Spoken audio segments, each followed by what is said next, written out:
یہ سکردو کی منٹوہا آبشار ہے، نہ بلوچستان کی پیر غائب آبشار۔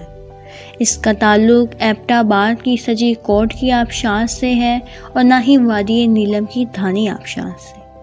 یہ منگورا کی سنگرائی آبشار یا سوات کی جاگورو آبشار بھی نہیں، یہ پنجاب کی خوبصورت وادی سون کی ایک حسین آبشار ہے۔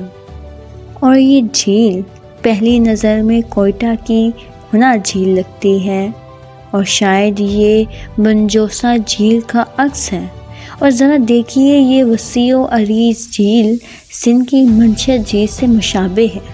جی نہیں، یہ جھیلیں بھی صوبہ پنجاب کے ضلع خوشاب کے حسین وادی سون کی خوبصورت جھیلیں ہیں۔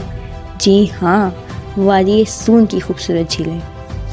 میڈیا کی چکو چونک سے دور، نیلے گگن تلے آباد پرسکون وادی کا حسن کسی فسانے کے فسون سے کم نہیں۔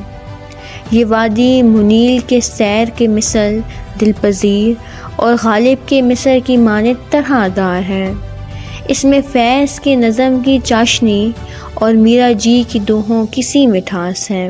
کہیں وسیع و عریض جھیلیں آپ کے لیے اپنا دامن کشادہ کریں گی تو کسی مقام پر شفاف چشمے آپ کی قدم بوسی کریں گے۔ آپ حیران ہو کر سوچنے لگ جائیں گے کہ خدا نے پنجاب کی جھلستی سرزمین پر بہشت کا کیسا ٹکڑا بچھا دیا ہے۔ آپ سرکشی اور سرمستی وادی سون کی سرزمین پر بے اختیار قدم دھریں گے تو کہیں آبشاروں کا شور آپ کا استقبال کرے گا، تو کہیں سر پٹکتے جھرنے آپ کو چشمہ مائے روشن دل ماشاد کہیں گے، تو کہیں پہاڑ کے دامن میں چگتی بکریاں، کھیتوں میں گھاس کھاتی گائیں اور جھیل کنارے چلنے والی بھیڑیں آپ کو بے اختیار اپنی طرف متوجہ کریں گی، تو کسی وقت میدانوں میں لہلہاتی فصلیں آپ کی آنکھوں کو طراوت بخشیں گی۔ اگاہے شوق آوارگی میں آپ کسی تاریخی مقام پر جا پہنچیں گے جہاں کھنڈرات ماضی کی داستان سناتے نظر آئیں گے۔ یہاں کوثار ہی نہیں بلکہ کوثاروں سے بغلگیر ہوتے وسیع میدان بھی ہیں۔ کسی جگہ پہاڑ کی ڈھلوان سے پھسلتا سبزہ میدانوں تک پہنچ جاتا ہے، تو کہیں دیوساہی کی مانند وسیع میدان دیکھ کر ان کی آنکھیں حیرت سے پھیل جاتی ہیں۔ پہاڑوں پر اٹکیلیاں اور تہتے بادل اور وادی کی مانگ میں سندور بھرتی سورج کی سنہری کرنیں کسی مصور کا شاہکار معلوم ہوتی ہیں۔ میدانوں کا سبزہ چیتی اور پہاڑوں کے پہلوؤں سے رستہ بناتی سڑکیں بھی ہیں اور کچے رستے بھی۔ کسی جگہ سنگلاخ پک پنڈیاں آپ کے ہم رکعت ہوتی ہیں۔ انہی راہوں کی بدولت آپ وادی سون اپنی قدم گاہ بنا لیتے ہیں۔ یہاں ایک انوکھی دنیا آپ کا انتظار کرتی ہے۔